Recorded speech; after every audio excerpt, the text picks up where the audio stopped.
Salve, salve pessoal, sejam bem-vindos a mais um Jó Debate, o seu programa aqui do nosso portal de notícias Jó RN, sempre sobre as bênçãos e a paciência do pessoal da Praia Filmes, né? Do meu amigo Lucas, do meu amigo Edmilson e muito bem acompanhado, doutor Lúcio, doutor Passaia, contribuindo com o debate sempre.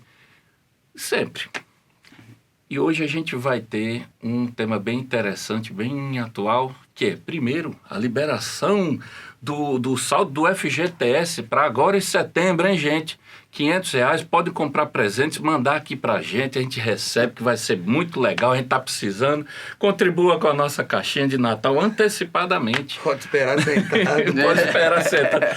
Não, bombas não vale, tá, gente? A gente já tem um bocado aqui. E também com a redução da alíquota de impostos de vários produtos vindo do setor de TI, de tecnologia da informação, né? Entre outras coisinhas, outros detalhes, outras brechazinhas na lei que a gente vai comentar aqui, vai elucidar para você que ficou muito animado ou que ficou... Bem, será que isso vai rolar? E aí, Passar, eu sei que tá sabendo de tudo, diga aí. Não, tô sabendo. Você sabendo do que deu pra ler, mas... Você estourou Bolsonaro e tudo. Opa! Em primeiro lugar, né? Dá um cliquezinho aí, dá o joinha bacana. Por favor. Se inscreve no canal, quem não tá inscrito ainda. Isso. Sininho. Acompanha a gente nas redes sociais. Exato. Viu? Depois a gente passa as redes sociais da gente, Isso. né? Joga aí no GC, galera da Praia Filme, se vira. Bom, eu acho que são dois assuntos bem bacanas, dois assuntos importantíssimos. Vamos começar pela FGTS, talvez seja menorzinho. Você prometeu que ia me explicar como é que um complementa o outro nesse imbróglio, não né? é que um complementa o outro, mas eu acho que vai muito na mesma seara, sabe? Uhum. Que é sempre o Estado metendo a mão onde não deve, sabe? Isso eu falo reiteradamente, inúmeras vezes. O FGTS, para mim, é um assalto que o governo promove, né? Todo mês, tirando variavelmente entre 8% e lá vai, em alguns casos, até acho que 11%, se eu não me engano, do bolso do trabalhador. O que é o FGTS, né? Que o pessoal acha que é direito. De direito não tem nada. O que acontece com o FGTS é o seguinte, o governo vai lá, todo mês você tem o seu salário, ele tira uma parte do seu salário, pega para ele, né? O dinheiro é teu, mas o governo pega para ele e diz o seguinte: Otaviano, tá vendo esse dinheiro aqui? Olha, tô fazendo um favorzão para você, eu tô tirando agora de você, ele vai ficar comigo durante um tempo indeterminado, do qual eu quiser. Eu vou dizer quando eu vou liberar e eu vou dizer o quanto ele vai render. Mas não se preocupe que ele vai estar quase sempre menos do que a inflação.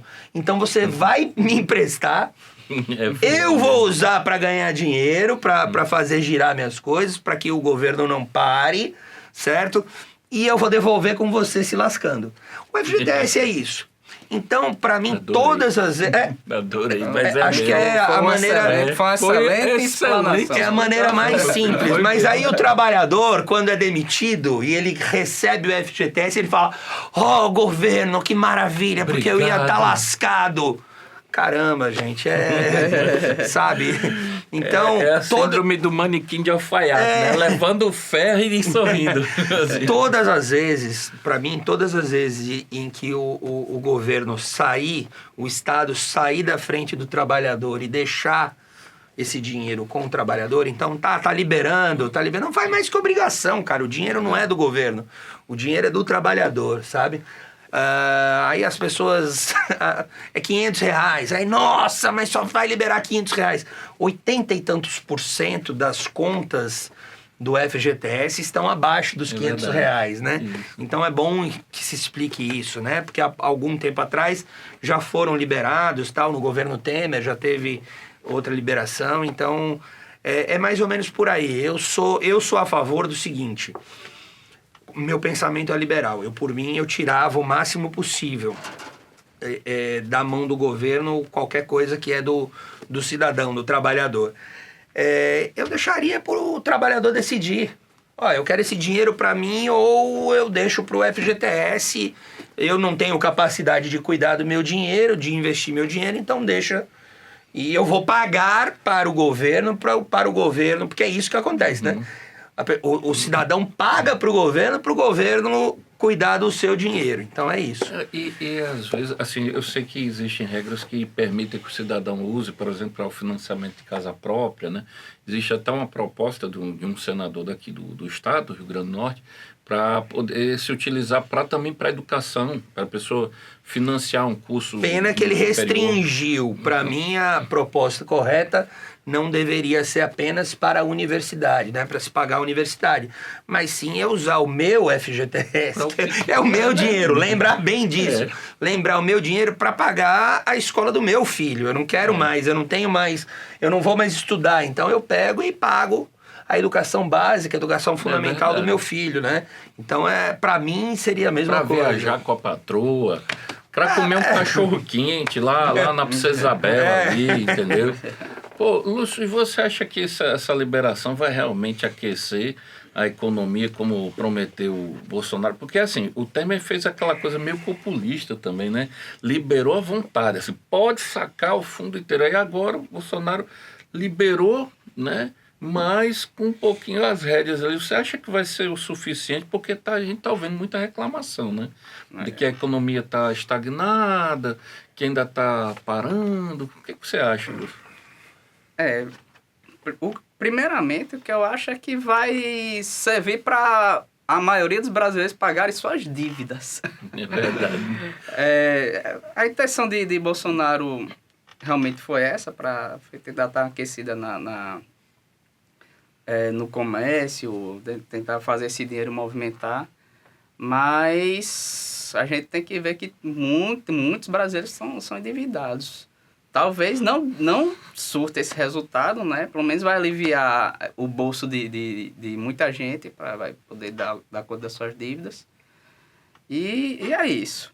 Talvez para o próximo, quem for seguir, optar por fazer esse saque de aniversário, que vai ser a partir do próximo ano, talvez tenha até essa aquecida. E é isso. Talvez dê essa aquecida no saque aniversário, porque realmente aí a população vai ter um certo poder de compra para gastar à vontade. E o que o Passaia falou, concordo inteiramente com ele. Eu também tenho um pensamento mais liberal. Quanto menos o governo se intrometer na vida do indivíduo, melhor. É porque foi interessante o Lúcio pontuar, porque vão ter duas maneiras de sacar, né? Quem quiser sacar a partir de agora, saca até o máximo de R$500, né? E quem optar pelo aniversário da conta já saca a partir do ano que vem, e aí não tem limite, né? Pode mais ou menos isso. Acho que é isso, né? Acho que é isso, mas acho que tem uma porcentagemzinha. Vão ter essas duas modalidades, né? Assim, só para elucidar, até porque eu mesmo tenho essa curiosidade, qual é a diferença do que fez o Temer e do que está fazendo agora o Bolsonaro, né? Aliás, vamos botar o Roberto Guedes, né? Roberto Guedes, ó. Paulo Guedes. Um abraço para o doutor Roberto Guedes, jornalista do Rio Grande do Norte. Você é o responsável, Roberto Guedes.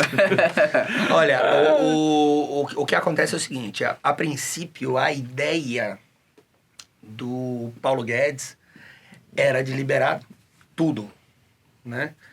Só que aí houve uma pressão muito grande da indústria da construção civil. Que como o Lúcio falou, uma das maneiras, ou foi você, desculpa, uma das maneiras acho que foi você, de se tirar o FGTS é através de você fazer a construção ou comprar um imóvel e tal, né? Então a indústria da construção, que vem passando por acho que uns 5, 6 anos de uma pindaíba generalizada, né? Tá quebrada, é uma indústria quebrada, é uma indústria que não tem lançamento, não tem construção, não tem nada. Então eles deram uma forçada e falaram, maneira aí, porque desse jeito a gente também precisa, né? Quem quiser depois comprar o seu imóvel, construir sua casa com o FGTS, você não vai poder. né? Então eles, né, fizeram essa pressão, então não liberaram tudo agora, durante esse segundo semestre, mas a partir do ano que vem, né, na questão da conta aniversário, aí vão liberar mais. Eu acho que os dois são a mesma coisa, a mesma ideia, é mover um pouquinho mais a economia. A economia, ela tá respirando, né? Na época do Temer, ela tava só com aparelhos, hoje ela já respira sozinha, né? Os números que saíram na semana passada foram bons números de emprego, números de investimento. Hoje saiu que a produção de veículos aumentou 8,4%. Então, e vinham de demissões voluntárias, programas desse tipo. Então são números que estão trazendo um certo alento. É devagar, porque as pessoas... É uma pena que aqui no Brasil as pessoas tenham tão pouca percepção, pouco conhecimento sobre o que é economia. Mas o que foi feito de 2008, 2009 para cá, com o segundo governo Lula e com todo o governo da Dilma, é incrível que nós estejamos vivos, que o Brasil esteja vivo. Porque as barbaridades cometidas foram coisas estúpidas, coisas que todo mundo já sabe que deram errado no mundo todo e foram colocadas para serem feitas no Brasil. E pasmem, tá? Pasmem. Nessa campanha agora de 2018, nós tivemos Haddad e Ciro Gomes falando as mesmas abobrinhas. Eu quero o meu medo, né? O Haddad é meio tapadinho, mas o Ciro é um cara que sabe falar, ele é perigosíssimo. Porque ele consegue enganar. Entendeu? Então, o domínio você não sabe bem assim onde é que ele vai explodir. E as propostas dele eram as mesmas, era injetar dinheiro público, e não tem mais dinheiro público no Brasil. Dinheiro público é o seu dinheiro, tá? Você que paga, é o dinheiro dos seus impostos. Inclusive esse livro aqui, tu fala muito bem disso, né? Eu vou deixar para falar no próximo assunto, a gente vai falar sobre esse livro aqui. E até pegando um gancho, passar nessa questão, já passando um pouco para o ponto das alíquotas, né? Da redução da alíquota, tem um setor que está reclamando e está tremendo as pernas, e tem outro que está comemorando e dizendo, graças a Deus, agora eu vou respirar, né? Um está com medo de perder o mercado, isso me lembra muito os anos 80, né? Assim, 70. Essa coisa, 70 também, 70. Aquele protecionismo exacerbado, né? Que fazia com que você só tivesse basicamente lixo, né? Sem parcialmente esforço. Quebrado com o Collor, né? Exatamente. Você tinha aquela coisa assim. O Collor falou, a gente só tinha calhambeque. Carroça. Né? E era verdade. As empresas nacionais, entre aspas, né? Que é uma coisa que eu achei engraçado, que o Brasil não tem indústria, por exemplo, automobilística nacional. Nós não temos, entendeu? Mesmo as ditas nacionais utilizam-se peças, por exemplo, dos carros que vêm de fora. Hoje já se fabricam determinadas peças, mas entra muito na questão que a gente vai abordar agora. E aí a gente entra direto aqui. Esse daqui é um livro do Bruno Garchagen, que por incrível que pareça eu estava vindo no carro, liguei na Jovem Pan e ele estava dando entrevista. Não é nem entrevista, ele estava participando do debate lá no Pingo nos Is. É porque eu liguei para lá, eu tenho prestígio. Eu falei, e aqui o Bruno Garchagen, ele fala sobre direitos máximos e deveres mínimos, né? Ele é autor do livro Pare de Acreditar no Governo, tá? Que lindo, cara. E aqui ele faz um resumo de algo que a gente já debateu muito aqui. Privilégios. O Brasil é um país de privilégios, né? E a gente vai entrar aqui numa seara muito interessante, porque quando a gente fala em privilégios no Brasil, a gente imagina sempre que os privilégios estão no judiciário, no legislativo, no executivo. Sim. Também. Mas estão muitos. Cara, eu vou terminar de ler esse livro e olha que eu tô no começo. Já tá... Mas já dá nojo do Brasil em certos momentos, entendeu? Depois a gente pode até entrar num outro programa. A gente entra, inclusive, uma boa. Num outro programa a gente fala mais sobre essa questão do privilégio público, do serviço público. Mas aqui, essa questão da alíquota, da derrubada dessas alíquotas, é por puro protecionismo. Entendeu? Essas alíquotas estão aí por um protecionismo que acaba protegendo as indústrias brasileiras, que elas são totalmente defasadas quando comparadas às lá de fora, exatamente por isso. A produtividade brasileira é ridícula, exatamente por isso, porque a indústria está protegida. Você falou da indústria automobilística, são 70 anos. 70 anos de subsídio. Que delícia, né, rapaz? Entendeu? São 70 anos de subsídio. E aí agora o Temer, no final do governo dele, deu mais 20 anos de subsídio, não sei do que. É a geração canguru na forma de indústria. Aí o que é que acontece? Aí o que é que acontece? A gente compra Gol com um valor de 50 mil reais. Verdade. É verdade. Entendeu? A gente compra carro popular, 40, 45 mil reais. Verdade. Carros que continuam sendo verdadeiras carroças quando comparados. Eu falei do Gol, cara, mas você pode colocar todos os outros, tá? Desculpa, Volkswagen. Mas o que eu quero dizer com isso é que, por exemplo, essas alíquotas, para deixar muito claro, essas alíquotas que foram derrubadas, a grande maioria dos produtos estão entre os bens de capital. O que são os bens de capital? Nós temos os bens de capital e bens de consumo. Os bens de capital são aqueles bens que são para a indústria pesada, que eles ajudam a produzir os bens de consumo, que são aqueles bens que nós, clientes finais, compramos e usamos no nosso dia a dia. O que isso quer dizer quando você derruba essas taxas? É que o preço final do produto, ele tende a ser menor.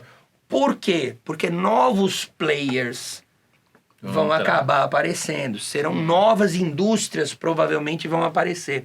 Só para vocês terem uma ideia, esse ano aqui, acho que 2018 para 2019, nós voltamos 50 anos no tempo em valor de investimento na indústria. A nossa indústria voltou há 50 anos. E eu acho que, inclusive, isso é bem para marcar a diferença do que é uma redução de uma alíquota, né, no final da história, e o que é um subsídio de algo, o que é que um faz e o que é que o outro faz. Esse daqui faz com que a indústria não evolua, não busque se melhorar, não busque oferecer um melhor produto e ainda aumente a sua margem de lucro, né, mantendo o preço para o consumidor final do mesmo jeito. Isso. E a redução da taxa, quando entra a concorrência, é que o cara vê, opa, peraí, agora eu vou baixar. Tem que melhorar. Né? Agora que melhora, porque de outra forma... É o livre mercado, né? E aí vem a grita, né? A grita de quem teve sempre protegido. Isso. Né? A grita de quem teve sempre com... aqui não vai... Por que vai importar motores a diesel, por exemplo, guindastes, que estão dentre os... Porque aqui tem a indústriazinha aqui que está protegida com seus impostos daqui, mais 16% de imposto para importar. 16%? Você tira qualquer um do mercado. Você está entendendo? Você tira do mercado, né? Então, você fica com uma indústria defasada, uma indústria sem concorrência, e quem perde? Somos nós, no final das contas. Eu achei engraçado que a coisa de uns 2, 3 meses atrás, o governo tinha sinalizado que ia baixar, a maioria das alíquotas estava na faixa de 16%, ia baixar para 4%. Isso, né? Isso. E assim, já teve aquela gritaria. E o próprio José Serra, né, como senador, já tinha proposto, vamos fazer de outra forma. 15 anos, 15 anos, não sei o quê. Aí o governo fez aquela coisa do tipo, quer saber da coisa? Eu vou reduzir a zero, entendeu? Até 2021, até o final de 2021. Assim, Lúcio, você acha que isso foi um tapa na cara dessa, como o Passé disse, dessa turma deitado em berço esplêndido ou foi mesmo uma coisa pensada, direcionada? Você acha que foi o caminho certo também? Isso foi um tapa na cara, como você disse. Aquela velha turmazinha do corporativismo, né? Que se beneficiam cada vez mais desse sistema que está aqui desde a época da ditadura, desde há 70 anos estamos nesse sistema. É um tapa na cara, realmente é um tapa na cara. Aí você quer fazer desse jeito, então vou reduzir a zero mesmo e se virem para concorrer. Eu me lembro de uma reportagem da Quatro Rodas, que foi engraçado, que pouco depois não se tocou mais nesse assunto. A Quatro Rodas, ela tem até uma expressão para isso, eu não sei se é decupou, mas ela esmiuçou o preço, por exemplo, do carro brasileiro. O que estava ali? Porque é muito fácil quando você diz assim, eu cobro esse preço caro porque os impostos são altos. Aí eles falam, peraí, vamos tirar aqui o que é imposto, o que é lucro e para onde isso aqui vai. E aí ela deu até o exemplo como é o nome daquele carro da Chevrolet, aquela SUV da Chevrolet, o Captiva.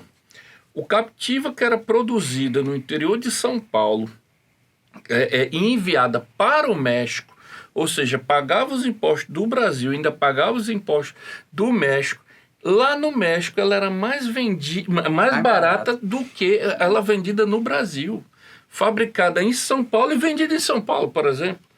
E aí se tentou explicar isso, aí se mostrou que no México, inclusive, incidia até mais imposto do que no Brasil.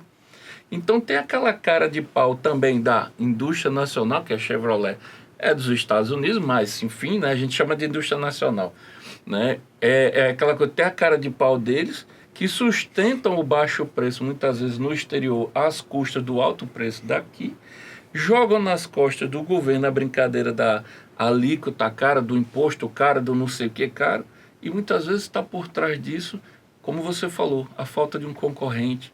Né? Eu me lembro, por exemplo, dos anos 80, dos anos 90, o que a gente tinha no Brasil? A gente tinha Fiat, Volkswagen, Chevrolet e Ford.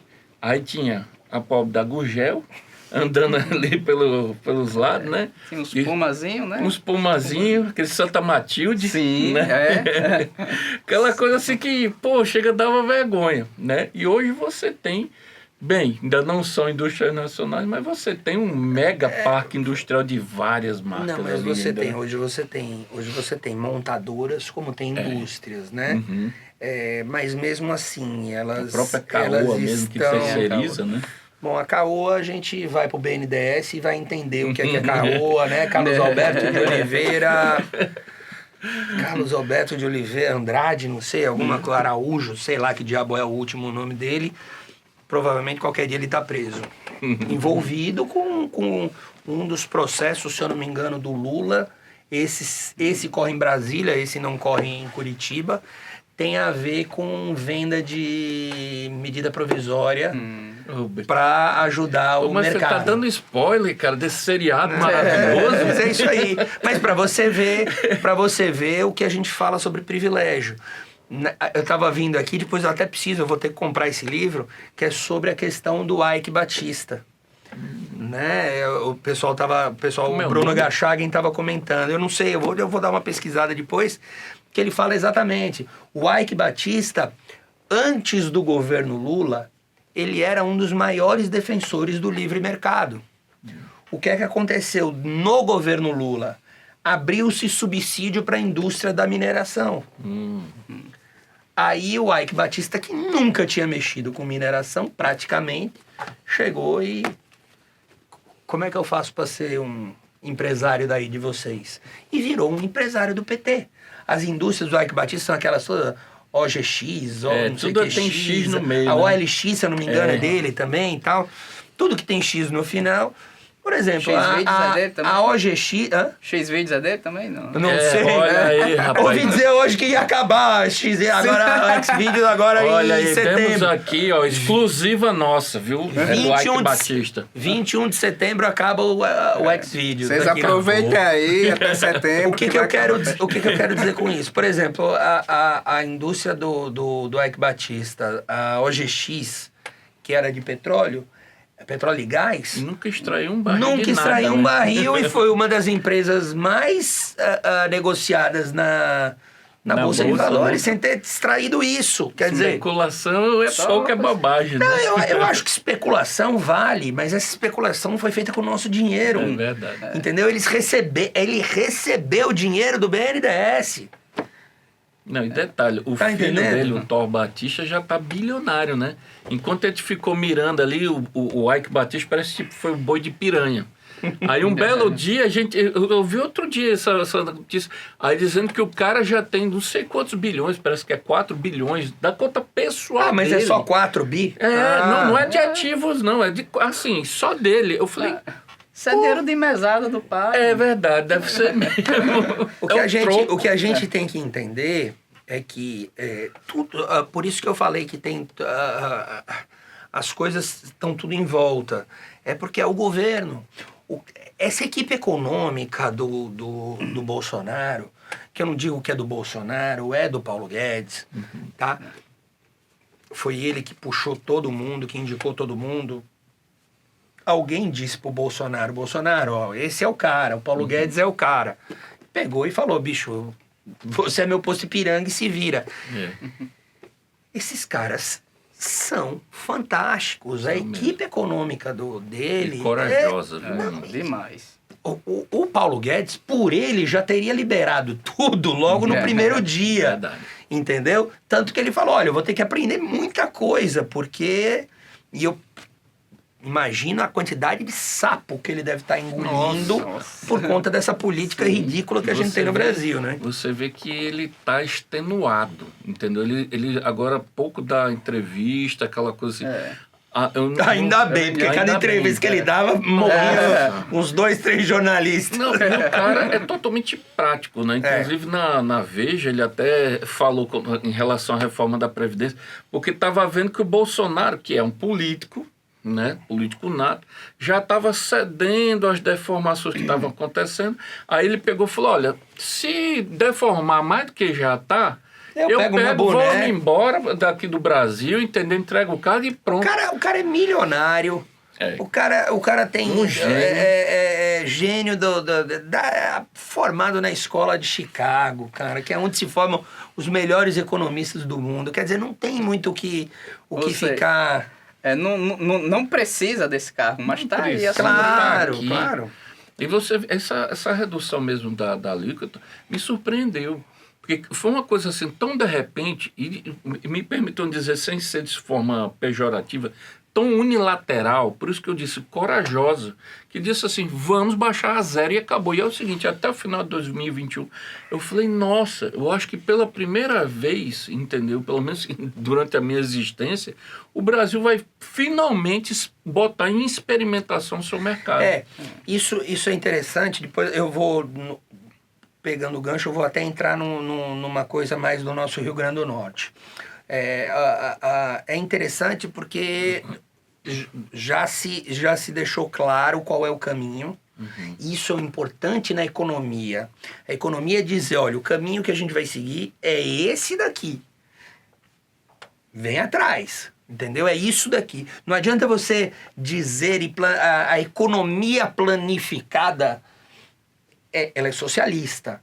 É aquela em que eu, governo, vou falar tudo o que é que vai ser feito. Não. No livre mercado, no capitalismo, você deve dar o norte. Olha, a partir de agora é isso. Vamos trabalhar com um governo mais enxuto, vamos vender as estatais. É isso que eles estão fazendo. Isso é perfeito. Um ponto interessante é que a gente está escutando do outro lado uma grita muito grande dessas empresas que são protegidas. Ah, mas isso... Aí, tentando fazer o terrorismo. Mas isso vai fechar empresas, vai causar desemprego. Gente, causou desemprego aqui, essa massa vai para outra empresa que vai abrir. Se você não tiver capacidade de continuar sem o subsídio, você não merece estar aberto. Ou essa indústria não merece estar aberta. Aí entra num ponto crucial, que é algo que eu vi essa semana, que eu li essa semana e achei interessante. Eu tive contato no ano passado com um projeto Mais RN, que é da Federação das Indústrias daqui, né? E ele, um dos pontos é identificar as vantagens econômicas de cada região, de eles cada lançaram, município. acho que foi ontem, o portal desse programa. Pronto. E Foi. isso daí é uma coisa que há muito que deve ser feito no Brasil e não se faz. A gente, quando pensa nos países asiáticos, Coreia do Sul fez isso nos anos 60, Singapura fez isso, Indonésia fez isso, a China fez isso. Quando você pensa hoje em produção em massa de produtos pequenos, China. Quando você pensa em serviços bancários, Singapura. Quando você pensa em eletrônicos com um pouquinho mais de qualidade, é Coreia, né? Que você pensa em LG, indústrias. Então, esses países, eles identificaram as suas vantagens econômicas, onde eles tinham melhor capacidade e investiram nisso. É isso que o Brasil tem que fazer. Não adianta você querer abraçar o mundo com as pernas. O Brasil não tem capacidade de ter uma indústria automobilística, ponto. Não pode nós ficarmos pagando carros caríssimos para sustentar subsídio. É por isso que o carro é caro. Verdade. Entendeu? Até porque, se essas empresas realmente tivessem lucro, o governo não precisaria estar dando subsídios direto. O lucro, ele vem para pagar o subsídio. É uma bola de neve, se retroalimenta, mas se retroalimenta do nosso dinheiro. Quer dizer, no fim das contas, nós, consumidores finais, tomamos na cabeça o tempo todo. Por exemplo, o nosso agronegócio, ele tem subsídio por um outro motivo. Que é o motivo que hoje os Estados Unidos tá brigando com a China, porque é guerra comercial. Aí você está lutando de igual para igual. O Brasil, o agronegócio brasileiro, luta de igual para igual com a Europa, com parte da Europa, com os Estados Unidos, muito, com a China também. Então, eu sou contra subsídio, deveria buscar outros caminhos. Mas se os outros players estão usando... Pois aí o negócio pega pesado. Mas o carro é indústria local. Verdade. Nós é que estamos pagando por um negócio. Cara, eu não quero mais isso, importa. Tira as alíquotas de importação dos carros e a gente vai comprar o carro que vem diretamente importado. Entendeu? Ah, mas o que é que faz com milhões de desempregados que vão acabar... Vão para outro lugar, vão para o agronegócio. Você sabe, entendeu? Você sabe o quanto isso é falso? Eu me lembro... Que eu sou falso? Não, você não. Mas você sabe o quanto esse mimimi é falso, essa reclamação. Eu estava lendo um dado do Sebrae que cerca de 70% dos empregos no Brasil são gerados por micro e pequenas empresas. Sim. Ou seja, logo essas duas que não tem, me desculpa a expressão, porra nenhuma de ajuda do governo, pelo contrário. Apesar de um microcrédito já ser uma realidade há bem uns 10 anos, criado, inclusive, pelo menos a base, por um economista, se não me engano, acho que era da Somália ou é da Indonésia, que ganhou até o Prêmio Nobel de Economia. Mas eu digo a você, o Brasil anda a passos de tartaruga nesse sentido. Então, meu amigo, se subsídio fosse realmente o grande fator para que uma indústria crescesse, o protecionismo, meu amigo, eu dou o exemplo daqueles que não têm nenhuma coisa nem outra e ainda são responsáveis pelos 70% dos empregos. Só que o que é que acontece? O que é tipo... Eles aparecem mais quem? As grandes empresas, quando elas contratam. Quando uma empresa, vamos dizer, uma Ford da vida, abre uma fábrica num local, numa cidade, aí ela diz, vai gerar 30 mil empregos. Só que se você for comparar com a massa de empregos que é gerada pela micro e pequena empresa, não chega nem a 0,5% do que ela faz. Mas o que é que aparece mais? Seu Zé, Dona Maria... É porque o governador vai lá cortar vai bonitinho, aparece. Só que é como você disse, O subsídio nada mais é do que a gente ali botando panos quentes de uma indústria defasada, preguiçosa, entendeu? Que não vai atrás, que entrega lixo para a gente, um lixo caro.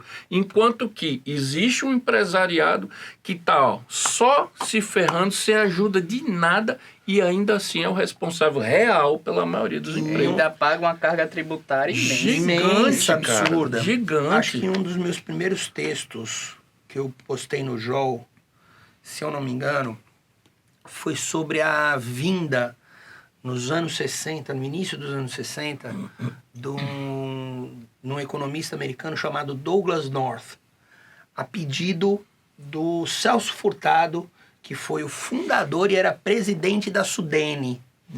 Ele veio ao Brasil a convite do Celso Furtado e pediu: Douglas, queria que você passasse um mês aqui andando por esse Nordeste, porque nós vamos colocar dinheiro público e vamos fazer estradas, vamos colocar indústrias, parques industriais, vamos fazer e acontecer e Meu tal. Meu pai era economista da Sudene nessa época. Então vamos lá. O que foi que o Douglas North fez? Andou pelo Nordeste todo. Passou um mês e pouco, chegou no final.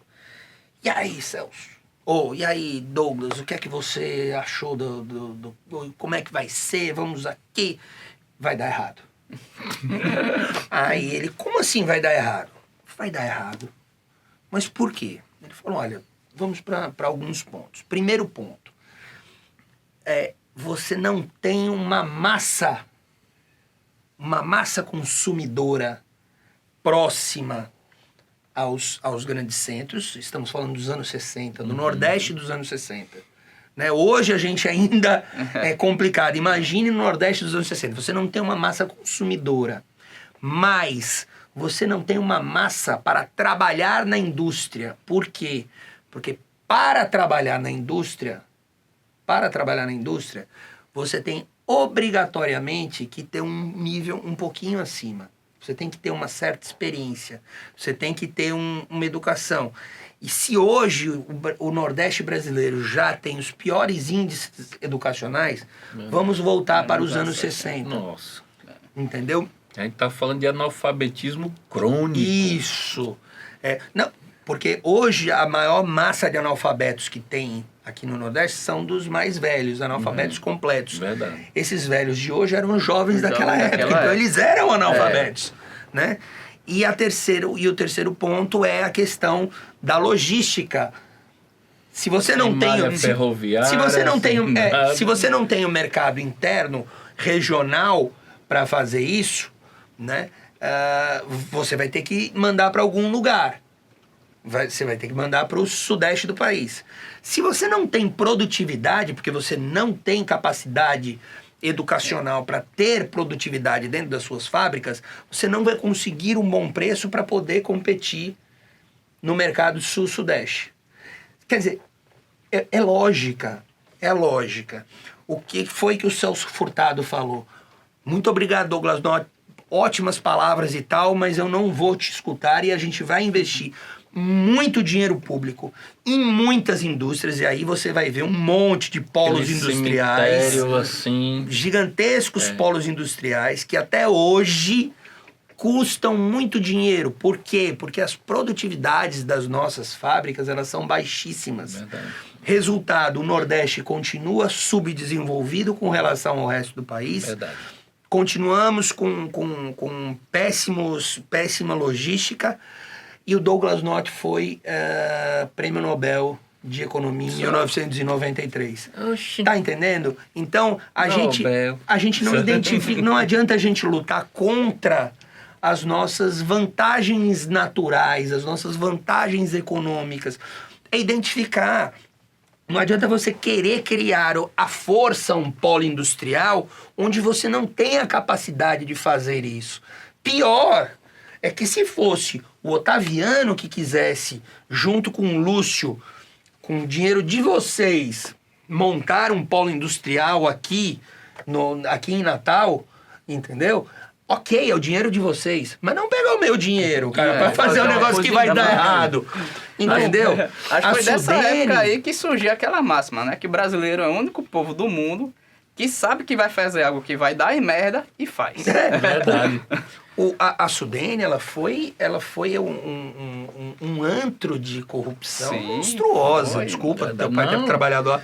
Ele trabalhou até certo ponto, depois foi para outro É canto, que uma- não aguentou, não. Foi uma monstruosidade, entendeu? Era dinheiro que corria. Nossa, Olha, mas eu digo uma coisa para você, que isso ainda permanece, né? Sim. Uma das grandes dúvidas que eu tenho na minha cabeça, que cai bem dentro do que o Lúcio falou, né? Por exemplo, o aeroporto de São Gonçalo Sim. do Amarante, né? Que eu tive, assim, a oportunidade de trabalhar não como jornalista, mas como diretor comercial da Motorola do Brasil, atuando lá no aeroporto de São Gonçalo do Amarante, e a intenção daquele aeroporto era ser um porto seco, né? Tal como existe no interior no de São Paulo. do início, Né? início, né? Da ideia. Era a ideia. Eu, inclusive, cheguei a ter reunião na época era o prefeito Jaime Calado, né? De São Gonçalo do Amarante. E se É o falava... marido da senadora Zenaide. Maria Zenaide. Exato, né? E a ideia era clara. Falou, olha, vamos fazer um porto seco. É em Campinas, né? Que tem o porto seco, né? O aeroporto de Viracopos. É o Viracopos? Eu não sei se é o Viracopos que se chama. Viracopos mas que era... é um dos... onde se tem... É o maior- era o maior- de passageiro, mas é muito mais de Não, carga. era o aeroporto, era o maior porto seco das Américas, né? E o aeroporto de São Gonçalo ia superar e muito. Ia se criar no entorno um parque industrial, né, até para facilitar a logística, né, fazer a intermediação, e aquilo ia trabalhar exatamente a parte que você falou, a parte logística, de escoamento. Não temos malha ferroviária, beleza. Nessa época eu plantava frutas, cara. Era só o que se falava. Cara, ia ser uma Plantava coisa mamão. linda. Aí a gente fez o quê? A gente tinha um aeroporto que tinha acabado de ser reformado em Parnamirim. 20 e tantos milhões, né? reforma. Foi uma fortuna, com guichês novos, com novas companhias, tudo bonitinho funcionando. Pegamos a ideia de um porto seco, que ia superar o do interior de São Paulo, e transformamos em quê? Em outro aeroporto completamente a mesma porcaria do outro, cara. Aí você fala assim, velho, é coisa de quem coça a orelha, assim, de quem quer ficar na merda mesmo, sabe? Parece aquele ditado, né? Pobre é que nem lombriga, quando sai da merda, morre, né? Aí fala, não, então vou sair da merda. Não, peraí, deixa eu morrer aqui. Pronto. Dizem, mas eu Putz, não cara. acredito, porque os políticos daqui não seriam capazes desse tipo de coisa. Mas dizem que tem muito político que é dono Das terras. das ali, terras, né? mas que estão em verdade. nome de laranja. É Não, verdade. eu acho que é só- eu não acredito. Os Eu acho que é só boato. Acho Porque os que nossos o políticos pessoal- aqui do Rio Grande do Norte são pessoas bacanas, pessoas... Digníssimas. E detalhe, né? O aluguel das terras, assim, por 30 anos, 35 anos, se eu não me engano, renováveis por mais 35 anos. Ou seja, a gente ainda paga o aluguel do aeroporto que a gente já tinha de graça em Parnamirim. E detalhe, né? Para você chegar lá no aeroporto, se você for cortando o Natal, é uma coisa linda, né? Você pega um trânsito dos infernos nos principais gargalos Eu só da vou pro cidade. Macaíba. Só vou Não, pro e você ainda passa por uma região que chega engraçado. Tem um curtume de um lado, um monte de carro queimado do outro, né? Que você vê que ali é área de... Você tá passando por área de facção ali. De facção, de matam gente, jogam ali, roubam o carro, tocam fogo. Aí se você der, graças a Deus, quando chega lá, ainda paga um estacionamento absurdo. Agora, um dia desse, foi que botaram iluminação para se chegar lá. É o tipo de jumentice que você É bom fala tempo assim... de tolerância lá, né? Acho que é 10 minutos. 10 minutos você leva pra chegar Você no aeroporto. chegar lá, cara, que é uma área imensa de espaço inútil, mal Vocês aproveitado. querem entender tudo isso? Querem entender boa Quero. parte?